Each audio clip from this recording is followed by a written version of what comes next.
4 जून से आज तक बीजेपी के लिए लगातार ऐसी खबरें आ रही हैं जो उसके मानसिक संतुलन को खराब कर सकती है। 4 जून को जो नतीजे आए उन पर तो बीजेपी ने सरकार, एनडीए की सरकार बनाकर जैसे तैसे काबू पा लिया, लेकिन फिर मोहन भागवत, आरएसएस के सरसंघचालक मोहन भागवत और उनके अन्य चेले चपाटियों की प्रतिक्रियाओं के बाद 7 समंदर पार से एलन मस्क ने कल एक बम फोड़ा कि ईवीएम को बदला जाना चाहिए। उस पर भी बीजेपी ने केरल के चंद्रशेखर, जो पूर्व मंत्री रह चुके हैं, उनका बयान देकर जैसे तैसे उसे हवा में उड़ा दिया। लेकिन बीजेपी के लिए सबसे शॉकिंग बम जो फूटा है वो है केरल से उसका खाता खोलने वाले अभिनेता, कन्नड़ मलयाली अभिनेता सुरेश गोपी का वह बयान, जिसमें उन्होंने उन इंदिरा गांधी को भारत की मां बताया है, जिनको बीजेपी और उसके पितरी संगठन कतई लायक नहीं करते। सुरेश प्रभु यही नहीं रुके, वो ईके नयनार जो वामपंथी नेता थे और दिग्गज वामपंथी नेता थे, उनकी प्रशंसा करने के साथ साथ उन्होंने कांग्रेस के केरल में पितरी पुरुष माने जाने वाले के करुणाकरण को अपना पिता तक बता दिया। इस पूरे मुद्दे पर बात करने के लिए द हिंदू के वर्षों ब्यूरो चीफ रहे सनी सेबेस्टियन, जो मूल रूप से केरल के निवासी हैं, और राजस्थान पत्रिका के पूर्व संपादक और दिग्गज विश्लेषक गोविंद चतुर्वेदी हमें बताएंगे कि ये खबर, सुरेश गोपी की जो खबर है, वो बीजेपी के लिए कितनी मारक है और बीजेपी उससे कैसे निपटेगी। क्या वह सुरेश प्रभु पर कार्रवाई करेगी या फिर इसे लिंगर ऑन करेगी? हम सीधा सवाल सबसे पहले सनी सेबेस्टियन जी से करते हैं। नमस्कार, आप बताएंगे कि आप म्यूट हैं, अनम्यूट कर लें। आप बताएंगे कि सुरेश गोपी का ये जो बयान कल जो आया है, बड़ा विस्तृत बयान है, कैसे और किस तरह से बीजेपी को परेशान करेगा? सुरेश गोपी में आने से पहले एक चीज बताना चाहूंगा मैं। हर प्राइम मिनिस्टर या प्रेसिडेंट या हर मिनिस्ट्री को, नया मिनिस्ट्री को लोग हनीमून पीरियड देते हैं। हनीमून पीरियड में उनको ज्यादा तंग नहीं करते, उनसे ज्यादा क्वेश्चन नहीं पूछते और ज्यादा क्रिटिकल नहीं होते, इवन मीडिया। लेकिन मोदी जी का जो थर्ड राउंड है, इसमें ऐसा लग रहा है उनको कोई हनीमून नहीं मिल रहा है, जानबूझ के या अदरवाइज। ठीक है, वो सेकंड टाइम थर्ड टाइम तो फिर वो नया चीज तो कुछ बचता नहीं है, इसीलिए उस तरह का जो सेंटिमेंट्स भी नहीं होगा। और हनीमून पीरियड के बिना ही अभी शुरुआत हो रहा है, कई तरह का जो प्रॉब्लम्स है। अच्छा, अब सुरेश गोपी तो बहुत ही इंटरेस्टिंग कैरेक्टर है। वैसे तो 250 फिल्मों में काम किया इन्होंने, काफी पॉपुलर फिल्म एक्टर है, मलयाली फिल्म एक्टर है, और इन्होंने कन्नड़, तमिल, तेलुगु और हिंदी में भी काम किया है। लेकिन सबसे ज्यादा तो मलयालम में ही है। बेसिकली मलयालम में 3 टॉप हीरोज में एक है।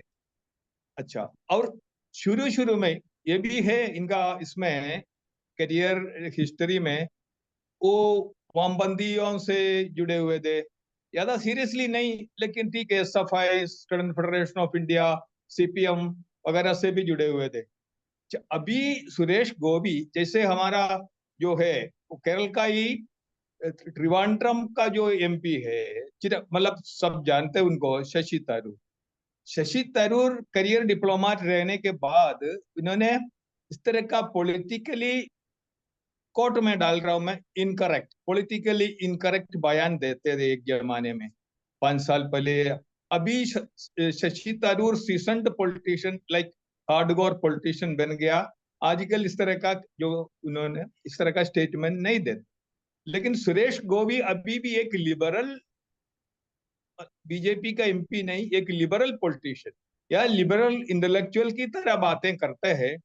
और ये वापस जीतने के बाद त्रिचूर विजिट किया और जाके जो सेंट मेरी चर्च है, लूर्द चर्च, वहां जाके पादरी से मिले और जो गोल्ड का एक माला भी वहां गिफ्ट किया। पहले उन्होंने एक क्राउन गिफ्ट किया था, तिजारा टाइप जो क्राउन गिफ्ट किया था, बड़ा सेंसेशन हो गया, लोग इकट्ठा हो गया और उसके बारे में चर्चा बहुत हुआ था। और अभी ये इन्होंने रोसरी रोसरी बोलते हैं अंग्रेजी में, माला है, जबने की माला गोल्ड का दे दिए।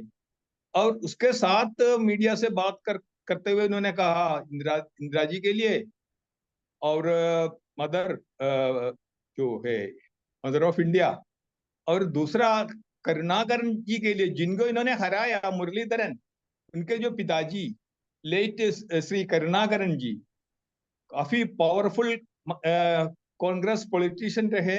इमरजेंसी के पीरियड में भी वही था चीफ मिनिस्टर, और उनके टाइम में कुछ प्रॉब्लम्स वगैरह हुआ था, लोगों ने सोचा ये खत्म हो गया, लेकिन इतना पावरफुली वो वापस आ गया, बहुत पावरफुल पॉलिटिशियन रहा त्रिचूर काई।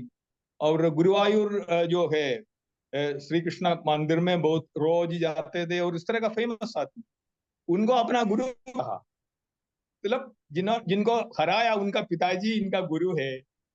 सिचुएशन बहुत ही कॉम्प्लिकेटेड है या कॉम्प्लेक्स है एक तरीके से देखेगा तो। लेकिन स्ट्रैटेजिकली अगर बीजेपी एमपी इस तरह का लिबरल हो सकता है, फिर क्या दिक्कत है? ये फीलिंग भी हो सकता है पॉलिटिकली। ये एक स्ट्रैटेजी गोभी के लिए, सुरेश गोभी के लिए नहीं बोल रहा मैं, वो नॉर्मली बिहेव कर रहे हैं शायद, क्योंकि उनका कैरेक्टर इस तरह का है, एक्सेप्टेबल है, फ्रेंडली है, सबसे मिलते जुलते हैं। लेकिन बीजेपी के कैरेक्टर के अनुसार नहीं लग रहा है ना। हो सकता है इसमें से बीजेपी को कुछ फायदा आगे आगे मिल सकता है, लेकिन ऐसा कोई स्ट्रैटेजी की तहत ये बिहेव नहीं कर रहा है, ये मेरे को ऐसा फीलिंग नहीं है। वो जेन्युइनली अपना बिहेवियर इनका इस तरह का कर रहे हैं, फ्रेंडली नेचर का आदमी। लेकिन ये काफी सिचुएशन बीजेपी के लिए बड़ा हो गया थे, क्योंकि इंदिरा जी के लिए इस तरह का बोलना और लोकली करुणाकरण जी के लिए इस तरह का बोलना तो काफी कॉन्ट्राडिक्टरी होता है बीजेपी का नेशनल स्टैंड से। गोविंद जी बताएंगे, आप अनम्यूट कर लें सर। गोविंद जी बताएंगे कि मंत्रिमंडल में शामिल होने के बाद पहली असंतोष की आवाज सुरेश गोपी की थी कि मुझे कैबिनेट मंत्री नहीं बनाया। क्या सुरेश गोपी का कल का बयान इंदिरा गांधी के करुणाकरण और ईके नयनार पार्टी पर दबाव बनाने की कोशिश है, या फिर जैसा सनी जी बता रहे हैं कि वो हैं ही ऐसे लिबरल पॉलिटिशियन है, तो लिबरल पॉलिटिशियन का बीजेपी में क्या भविष्य? नहीं सुभाष जी, आप ठीक कह रहे हैं। और सनी जी तो केरल के हैं, वो जो बोल गए उसके बाद तो बहुत चीजें बोलना। लेकिन मैं कहना ये चाहता हूँ इस पे, जो सनी जी ने कहा उसी से बात को आगे बढ़ाता हूँ कि सुरेश गोपी के चरित्र को आपको दो तरीके से देखना पड़ा, और उसी में फिर बीजेपी के चरित्र को भी दो तरीके से देखना पड़ा। निष्कर्ष आगे क्या होता है उससे निकलेगा, जो सवाल हम इस चर्चा में छोड़ने की कोशिश करूंगा मैं। मेरा मानना है जो सनी जी ने कहा बिल्कुल सच है कि सुरेश गोपी पहले लेफ्ट से जुड़े रहे, फिर कांग्रेस से और इंदिरा गांधी से प्रभावित होकर के उनके साथ रहे, फिर लेफ्ट के साथ हो गए। आप सोचिए कोई कैंडिडेट, शायद 2006 या कोई विधानसभा चुनाव होगा, सनी जी उसको कंफर्म करेंगे, कि उस समय एक लेफ्ट के कैंडिडेट के लिए प्रचार किया, एक एलडीएफ के कैंडिडेट के लिए प्रचार, एलडीएफ और यूडीएफ दोनों के एक एक कैंडिडेट के लिए प्रचार किया इस आदमी। फिर खुद की जहां जब राजनीतिक यात्रा शुरू हुई, उसमें पहले मेंबर पार्लियामेंट बने, नॉमिनेटेड मेंबर अपने काम से बने, जो सनी जी ने कहा कि उनकी बहुत एक्स्ट्रा ऑर्डिनरी परफॉर्मेंस अपने फील्ड में रही, एक्टिंग के, प्लेबैक सिंगर, जो भी उनका महारत है जिसमें, और उस नाते से। लेकिन मुझे लगता है कि वहीं से बीजेपी ने उन पर इन्वेस्ट करना शुरू किया, और उसके बाद फिर विधानसभा का चुनाव 2019 में लड़ाया, हार गए, तीसरे नंबर पे रहे। 2022 में विधानसभा चुनाव लड़ा दिया केरल का, फिर हार गए, तीसरे नंबर पे रहे। अब इस बार उन्होंने कामयाबी हासिल की। तो एक तो मैं ये देखता हूं कि उनकी जो पूरी ये जर्नी है, पॉलिटिकल जर्नी, उनकी लाइफ की जर्नी, तो वो आदमी, जैसा सनी जी कह रहे थे, सर्व स्वीकार्य है। ये ठीक है कि वो 2 चुनाव हारे हैं, और वो 2 चुनाव क्यों हारे, जो मुझे लगता है कि वो इसलिए हारे 2 चुनाव कि केरल की जो मिट्टी है, केरल की मिट्टी, केरल की कल्चर, वो उस थॉट को सपोर्ट नहीं करती जिसके बेसिस पे वो वहां मैदान में उतर गए। बहुत साफ तौर पे भारतीय जनता पार्टी। लेकिन उनका जो ये पूरा कैरियर रहा, उसके नाते से इस बार लोगों ने उनके साथ, फिर जैसा अभी इन्होंने मना भी किया, ये अपने करुणाकरण के बेटे ने, उन्होंने कहा कि मुझे हराने की कोशिश की गई और उनको वहाँ का मुंह देखना पड़ा। तो वहाँ कांग्रेस पर भी उन्होंने एलिगेशन लगाए हैं कि कांग्रेस में भी अंदरूनी खींचतान होकर के और उनको नुकसान हुआ उसका। लेकिन कुल मिला करके जो गोपी जीते हैं, वो गोपी की जीत खुद की मेहनत के बूते है। उन्होंने इतना लगातार संपर्क संबंध ये रखे, तो एक तो हिस्सा हो गया ये। और दूसरा हिस्सा जो उसका, जिसको मैं देखता हूं उनके इस बयान से, उनके इस बयान को मैं भी सनी जी की तरह दो तरफा मानता हूं। सनी जी ने थोड़ा सा मार्जिन दिया है, और मैं उसको मार्जिन नहीं दे रहा। मैं ये कहता हूं कि इस बयान के बाद, जिसमें उन्होंने कहा कि इंदिरा राष्ट्रमाता है, इंदिरा गांधी, जो पूरे साउथ में आप चलते चले जाएं, आंध्र प्रदेश, कर्नाटक, केरल, तमिलनाडु, सारे राज्यों में, तेलंगाना, सब में इंदिरा गांधी के लिए वो इंदिरा अम्मा वाला शब्द चलता है। और जिस समय उत्तर भारत ने एक भी सीट नहीं दी, एक सीट जीती नाथूराम मिर्जा की 1977 के चुनाव में, जनता लहर में, तब ये दक्षिण था जिसने पूरी तरह इंदिरा गांधी को साथ रखा और बाद में फिर चुनाव लड़ा करके और उनको चिकमंगलूर से लोकसभा में भेजा। तो वो जो साउथ का सेंटीमेंट है, जो उनके खुद के सुरेश गोपी के सेंटीमेंट हैं, उनमें उन्होंने सारी तारीफ इंदिरा जी की भी कर दी, करुणाकरण की भी कर दी, नैनार की भी कर दी। तो उसमें एक एंगल तो ये है कि वो अपना आगे का फ्यूचर सिक्योर कर रहे हैं कि भाई मैं सबका हूं, सब मेरे हैं, जो उनका अब तक का चरित्र है, और आगे के लिए तैयारी पूरी। लेकिन अगर पहले वाले उनके बयान को कैबिनेट मंत्री न बनाए जाने से उपजी नाराजगी, प्रधानमंत्री का सीधा दखल, प्रधानमंत्री द्वारा उनको समझाया जाना, और उसके बाद अब ये दूसरा बयान, अगर ये पार्टी की लाइन से अलग है, ये आरएसएस की लाइन से अलग है जो दिखता है, लेकिन अगर इसको अंदरूनी तौर पर आरएसएस का सपोर्ट है, बीजेपी का सपोर्ट है, जैसा सनी सेबेस्टियन जी इंडिकेट कर रहे थे, तो अगर वो सपोर्ट होगा तो फिर इनके ऊपर कोई एक्शन नहीं होगा। अगर कोई एक्शन नहीं होता है तो हम ये मानेंगे कि इनको पूरा सपोर्ट है और इनको ये एक स्ट्रेटेजी के तौर पे टास्क दिया गया है केरल में बीजेपी को फैलाने के लिए। लेकिन अगर एक्शन होता है तो बीजेपी के रास्ते फिर मैं मानता हूं कि आगे के लिए केरल में जैसे पहले बंद थे वैसे ही आगे बंद होंगे। ताला लगा करके गोपी उसकी चाबी अपने साथ ले जाएंगे। बाकी आगे सनी जी, मैं सही हूँ गलत हूँ उसको वो ज्यादा अच्छे से बता पाएंगे जी।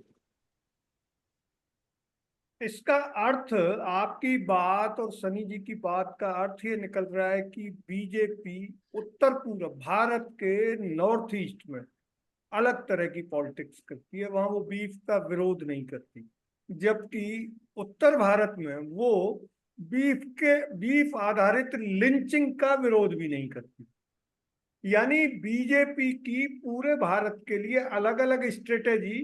तो ये माना जा सकता है सनी जी सर कि केरल में पैर पसारने के लिए बीजेपी को सुरेश गोपी एक मुफीद नेता के तौर पर मिले। जैसे बीजेपी का जो पास्ट बताता है, जैसे नॉर्थ आपने कहा, नॉर्थ ईस्ट में अलग स्ट्रैटेजी और बाकी स्टेट्स में अलग, लोकली जैसे गोवा में अलग स्ट्रैटेजी। और अभी केरल में, तमिलनाडु के लिए देखो, अन्नामलई जो है पार्टी प्रेसिडेंट है, उनका जो एटीट्यूड बहुत मतलब हार्ड है, लेकिन बाकी लोगों का एटीट्यूड इस तरह का नहीं है। पार्टी में भी है, तमिलसाई थोड़ा और लिबरल है, तमिलिसाई जो है। अभी जो कंट्रोवर्सी में रही है इसमें जो शाह के मतलब उन्होंने जो उंगली उठा के कुछ बोल रहे थे, वीडियो बहुत मतलब ये हो गया, वायरल हो गया एक्सेट्रा।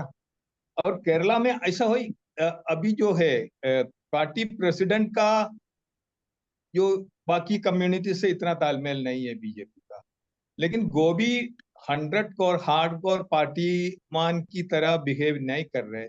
उनका खुद का चॉइस है या पार्टी का चॉइस है, या पार्टी का, या गोभी आगे बढ़े और पार्टी धीरे धीरे धीरे उनको स्पेस दे, ये भी एक पॉसिबिलिटी है। लेकिन इसमें काफी पोटेंशियल है।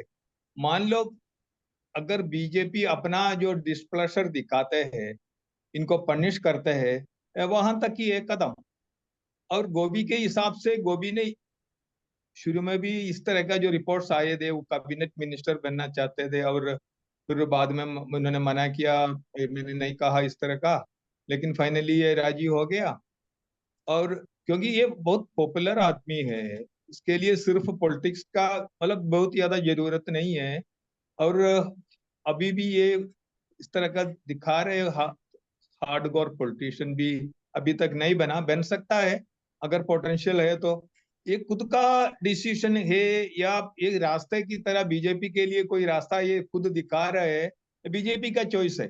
जैसे फादर स्टैन स्वामी का नाम लेते ही या मणिपुर का नाम लेते ही पूरा जो क्रिश्चियन कम्युनिटी का एटीट्यूड एकदम बीजेपी के खिलाफ हो जाता है। स्विच दबा के वो इस तरह का हो जाता है माहौल। अभी कभी माफ भी नहीं करेंगे, ये तो बड़ा क्लियर है। लेकिन इस तरह के पॉकेट्स में एक्सेप्टेबल लीडर्स को, लिबरल्स को लाके ये आगे बढ़ाने का हो सकता है। पॉकेट्स में मान लो नेक्स्ट असेंबली इलेक्शन में कुछ असेंबली सीट्स, अभी पहले तो एक ही जीता था और अभी कोई नहीं, और इस तरह का 5-6 सीट या 10-12 सीट तक कोशिश तो कर सकता है। वो भी बीजेपी को लीड कर रहे हैं या बीजेपी इनको डांट के बिठाएंगे, ये देखने की बात है। लेकिन ये बड़ा इंटरेस्टिंग सिचुएशन है, और ये क्या सोच के सुरेश गोभी इस तरह का कर रहे हैं, क्योंकि इस तरह का बोलने के बाद being a state minister of state at the centre, इतना फ्रीडम नॉर्मली अलाउड नहीं है, स्पेशली जैसे बीजेपी जैसे पार्टी में। जनता दल में या कांग्रेस में कुछ हद तक, जनता दल में है तो फ्री फॉर ऑल है, कुछ भी बोल सकता है ये व्यक्ति। कांग्रेस में उतना फ्रीडम नहीं है, बीजेपी में तो बिल्कुल ही नहीं है। और इतना लिबर्टीज लेने के बाद इनका स्टेटस क्या होगा तो मोदी जी का नेक्स्ट एक्शन से पता चलेगा। जैसा आपने बताया सनी जी कि ये स्ट्रेटेजिकल हो सकता है, और एक्शन से पता लगेगा कि स्ट्रेटेजिकल है या सुरेश गोपी का अपना खुद का डिसीजन। लेकिन बीजेपी की अलग अलग स्टेट के लिए राजनीति को देखा जाए तो भी वो अपने कोर मुद्दों से, किसी भी स्टेट में, भले नॉर्थ ईस्ट में है, उसने बीफ वाला मुद्दा वहां नहीं उठाया, लेकिन उसके जो कोर इश्यू हैं उन पर वो हमेशा हार्ड लाइनर रही है। गोविंद जी बताएंगे कि इंदिरा गांधी, जिनको आरएसएस भले ही 1984 में उनकी हत्या से उपजी सहानुभूति में अपना दावा करे कि हमने उनको समर्थन दिया था राजीव गांधी को, लेकिन इंदिरा गांधी जैसी लीडर जिसको अभी मोदी भी आलोचना करने से बचते हैं, क्योंकि उनके साथ कुछ ऐसे बाकी जुड़े हैं जो बीजेपी की हार्ड लाइन पॉलिटिक्स को धराशायी कर सकते हैं, जैसे कि 1971 का वाकया, प्रवी पर्स, बैंकिंग राष्ट्रीयकरण। तो गोविंद जी बताएंगे कि अगर वो इंदिरा गांधी जैसी लीडर का सपोर्ट करके सुरेश गोपी केरल में स्पेस पाने की कोशिश कर रहे हैं, तो क्या बीजेपी भी इंदिरा गांधी के सपोर्ट की कोशिश अन्य राज्यों में कर सकती है? नहीं, देखिए सुभाष जी, अभी हम केरल की बात कर रहे हैं, इसके साथ फिर दूसरा आपने इशू अन्य राज्यों का जुड़ा। अभी केरल की बातचीत जो मैंने पहले कहा उसी तरह से मैं आगे बढ़ता हूं उसको बहुत ब्रीफ में, कि केरल में बीजेपी के पास इतने सालों से बीजेपी मेहनत कर रही है और बढ़ने का उसका रास्ता बंद का बंद है। एक असेंबली मान लीजिए पहले जीत गई, इस बार वो भी कुछ नहीं। इतने सालों की 80 में बीजेपी बनी थी और 45 साल के बाद पहली लोकसभा वो जीत पाई है, वो भी। मैं इसको, अगर सुरेश गोपी के पूरे बैकग्राउंड को देखें, उनकी सोशल लाइफ को देखें, उनकी पॉलिटिकल लाइफ को देखें, तो मैं ये कह सकता हूं कि ये बीजेपी की जीत नहीं है, सिंबल के तौर पे बीजेपी की जीत है।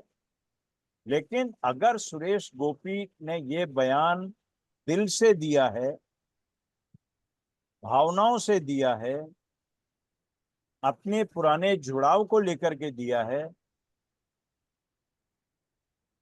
तो मैं ये कह सकता हूं कि ये बीजेपी की जीत नहीं थी।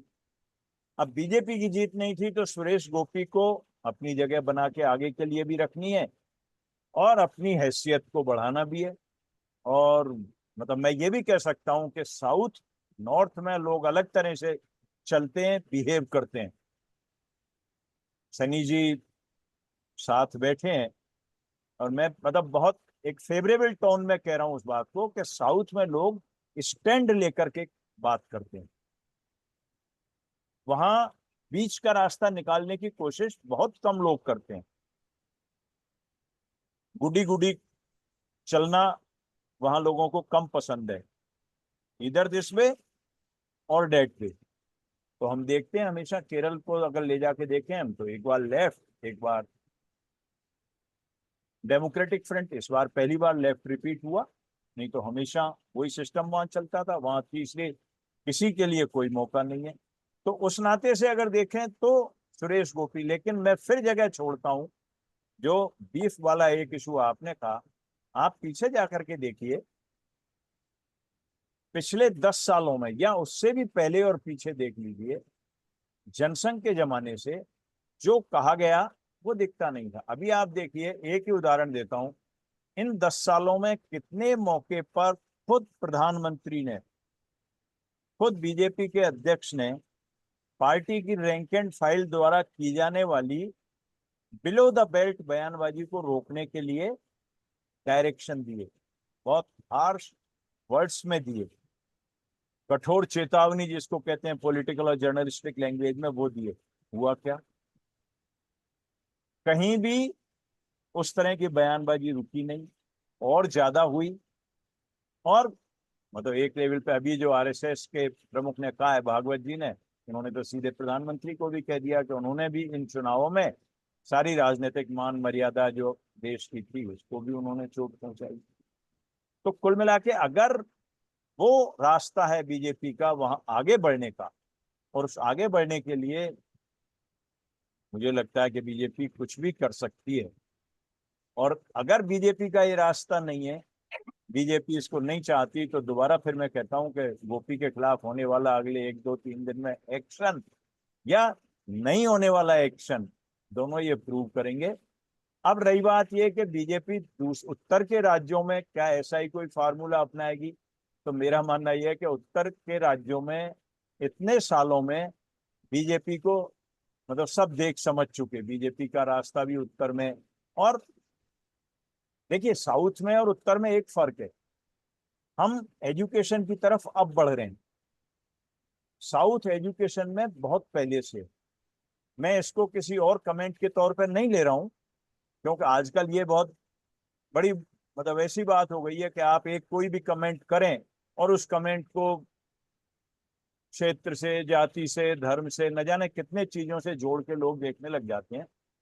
लेकिन प्रश्न उतना ही है कि वहां जो लिटरेसी इतने सालों में आई, उस लिटरेसी के बूते एक पॉलिटिकल मैच्योरिटी भी वहां खड़ी हो गई। और उस पहलू पॉलिटिकल मैच्योरिटी में लोग ये देखने लग गए कि हर बातों को देखने लगे, नीति को, सिद्धांत को, कार्यक्रमों को, वर्किंग को, लीडर्स को, और उसके बाद फिर अपना वोट कास्ट करने लगे। हम नॉर्थ में अभी भी भावनाओं पर चल रहे हैं। मैं भावनाओं पर चलने को बुरा नहीं मानता हूं, भावनाओं पे चलना चाहिए, लेकिन भावनाओं पे किस हद तक चलना चाहिए वो एक अलग इशू है। तो उत्तर में वो ही रणनीति काम करेगी, ये कहना मेरे को अब जम नहीं रहा। शायद ऐसा अब नहीं हो पाएगा उत्तर में, क्योंकि उत्तर में बहुत खुला खेल इतने सालों से चल रहा है, सब देख रहे हैं, जान रहे हैं, और उसी के अकॉर्डिंगली यहाँ पर का वोटिंग पैटर्न और इलेक्शन रिजल्ट्स हो रहे हैं। अभी देख लिया हमने इन चुनावों में, जो राम मंदिर 1989 से शुरू हुआ जिसका आंदोलन, वो लॉजिकल कंक्लूजन तक पहुंच गया इस साल। उसके बाद बीजेपी की तो बल्ले बल्ले होनी चाहिए थी, लेकिन वो कलर यहाँ भी अब फीका हो गया। अयोध्या में हो गया, फैजाबाद में, ये तो सब अब आंकड़ों की बात है सबके देश के सामने। इसलिए मुझे नहीं लगता कि यहाँ वो चीज होगी, लेकिन इंटरेस्टिंग होगा केरला, सुरेश गोपी और बीजेपी और संघ का व्यवहार। जी, आपने जैसा बताया, पूरे देश की राजनीति का जिक्र इसलिए किया गया कि उड़ीसा में बीजेपी ने ईसाई विरोधी लाइन पर चलकर हाल ही पूर्ण बहुमत से सत्ता हासिल की, और वही ईसाई विरोधी लाइन वो केरल में अब तक अप्लाई कर रही थी, लेकिन नॉर्थ ईस्ट में उसने नहीं की। जी, तो केरल में सर्वधर्म समभाव की या अन्य नेताओं को सम्मान देने की अगर कोई स्पेस पाने की कोशिश है, तो उसको पूरे भारत के परिप्रेक्ष्य में भी देखा जाना चाहिए। आप कैसे मानते हैं इसको, क्या मानते हैं गोविंद नहीं, जी? इसको और डिटेल सनी जी करेंगे। मैं सिर्फ एक लाइन कहना चाहता हूं जो आपने कही कि उड़ीसा में ईसाई विरोधी लाइन से जीते, और दूसरी जगह भी वो लाइन। लेकिन प्रधानमंत्री जी को देखिए, 2 बार इटली की यात्रा पर गए, दोनों बार पोप से मिले, और पोप से ऐसे मिले जो हिंदू धर्मगुरु से भी नहीं मिलते, वो उतना गले मिल करके। तो राजनीति में सुभाष जी कोई लाइन नहीं है जो आप कह रहे हैं, लेकिन बाकी सनी जी बताएंगे वहां के रेफरेंस। सनी जी बताएं। नहीं, ये जो मार्केटिंग की फंडा है ये, हाँ, यहाँ यहाँ सेलेबल क्या है उस हिसाब से चलता है। जैसे जो ओडिशा में कंधमाल का इतना भयंकर त्रासदी हुआ है, अभी भी लोग भूले नहीं इसके बारे में। और उससे एसोसिएटेड एक चीज है, मैडम द्रौपदी मुर्मू को प्रेसिडेंट बनाया। बीजेपी काफी टाइम से वहां इन्वेस्ट कर रहा था, इन्वेस्ट करके इसमें तो उनका रिजल्ट बहुत बढ़िया मिल गया बीजेपी को। सस्टेन्ड जो है प्रैक्टिसेस और पॉलिसीज है बीजेपी का, और लोकली जो जो जरूरी है उस हिसाब से फ्लेक्सिबिलिटी भी रखते हैं। ये तो बेसिकली बहुत ही हार्डकोर पॉलिटिक्स है, जहां जरूरी है उस हिसाब से वहां करते हैं। लेकिन प्रॉब्लम क्या है, ब्रॉडली स्पीकिंग, आप वहां से आजकल के जो जमाने में सब कुछ सब जगह चलता है। जो केरला में होता है तो नॉर्थ ईस्ट में भी पहुंच जाता है, दिल्ली और यूपी में भी पहुंच जाता है, इसलिए छिपा के नहीं कर सकता ये। आपने इस तरह का बीफ प्रोमोटिंग, बीफ ईटिंग, अगर नॉर्थ ईस्ट में आप प्रमोट नहीं कर रहे लेकिन लीनियंसी रख रहे, मान लो ठीक है जिनको खाना है, वो तो फिर बाहर तो पता तो चलेगा ना। जैसे केरला में वो कोई खास बात नहीं है, जो हिंदू मुस्लिम ईसाई सब खाते हैं, खाना अभी को कम कम कर दिया, लेकिन ये नॉर्मल है, कोई खास बात नहीं है। अभी भी होटल में आपको मिलेगा बीफ वगैरह लिखा हुआ, लेकिन ये तो बाइंस बाइंस बाइंस का ज्यादा है, ऐसा नहीं है गाय का है, लेकिन ये सब है। और पोप से मिलना वगैरह, जो वो इंटरनेशनल लीडरशिप इनका जो है, जो इस तरह का विश्व गुरु बनने का जो है उसका भी पार्ट है पॉप से गले मिलना। और पॉप तो बड़ा लिबरल है, ये वाला अभी का जो पॉप है काफी लिबरल है, और वो खुशी से मिल लेते हैं। तो इतना बड़ा कंट्री है इंडिया का जो लीडर आ रहे हैं, तो पॉप को तो खुशी है ही इसमें मिलने में। और मोदी जी का तो फोटो अपॉर्चुनिटी है, तो उसमें तो ज्यादा विश्वास करते हैं ना इस तरह का। और यहाँ वापस आके फिर अपने हिसाब से, यहाँ जरूरी है वहां कट्टरता, जरूरी नहीं है लिबरल बनने के लिए बनना जरूरी है, तो उस हिसाब से ये इस तरह का फ्लेक्सिबिलिटी रखते हैं। नेशनल पार्टीज का प्रॉब्लम क्या है, अगर नेशनल पॉलिसीज या नेशनल अप्रोच उनमें है तो भी इम्प्लीमेंट नहीं हो पाता। इसलिए भी अभी आके कांग्रेस की जगह सारे रीजनल पार्टीज इसलिए उभरा है रीजनल एस्पिरेशंस को नेशनल पार्टीज कई बार अनदेखी करना ही पड़ता है।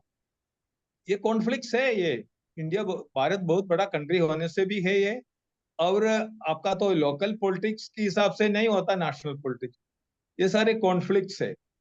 और अंत में ये कह सकता है सुरेश गोभी बहुत इंटरेस्टिंग डेवलपमेंट है, सुरेश गोभी हिमसेल्फ बड़ा इंटरेस्टिंग डेवलपमेंट है। वो इनमें कोई चालाकी है तो पता चलेगा, और ये केरल में चालाकी नहीं चलेगा, एक्सपोज हो जाएगा। लेकिन पार्टी का कोई चालाकी है तो और भी जल्दी रिजेक्ट हो जाएगा। लेकिन ये वॉच करने का जो सिचुएशन है ये। गोविंद जी बताएंगे कि इस पूरे मामले पर अगर हम देखें तो आरएसएस का रिएक्शन, क्योंकि आरएसएस केरल में काफी मजबूती के साथ डटा हुआ है पिछले 20 साल से, उसकी शाखाएं लगती हैं और वह लगातार काम कर रहा है, लेकिन उसकी स्ट्रेटेजी पर बीजेपी आज तक जीत नहीं पाई। तो आरएसएस कैसे रिएक्ट करेगा केरल में इसको? नहीं सुभाष जी, बहुत कम शब्दों में कहूं तो अभी आज जो आरएसएस का स्टैंड है केंद्र सरकार को लेके, प्रधानमंत्री नरेंद्र मोदी को लेके, भारतीय जनता पार्टी और उसकी लीडरशिप को लेके, और फिर केरल में जो हम लगातार देख रहे हैं कि इतने सालों से आरएसएस काम कर रहा है, बीजेपी काम कर रही है, उसको लेकर के, तो मुझे नहीं लगता कि अभी आरएसएस कोई कठोर कदम उठाने की पैरवी करेगा गोपी के खिलाफ। क्यों नहीं करेगा? क्योंकि इस स्टेट मतलब एक्शन में भी आरएसएस को लगता होगा कि पैर जमाने का सही रास्ता है। जो मैंने दो ऑप्शन छोड़े कि हमको पता चलेगा कि एक्शन होता है तो और नहीं होता है तो, लेकिन अगर आप आरएसएस के बारे में पूछते हैं तो मैं कहूंगा कि आज के की परिस्थितियों में आरएसएस शायद ही गोपी के खिलाफ किसी एक्शन की पैरवी करे, नहीं करेगा आरएसएस, क्योंकि उसको सूट करता है गोपी का ये बोलना। वहां आरएसएस को का जो लक्ष्य है अपनी स्वीकार्यता, जैसे अटल बिहारी वाजपेयी की स्वीकार्यता हर तरफ थी, जो हम लिबरल फेस कहते थे,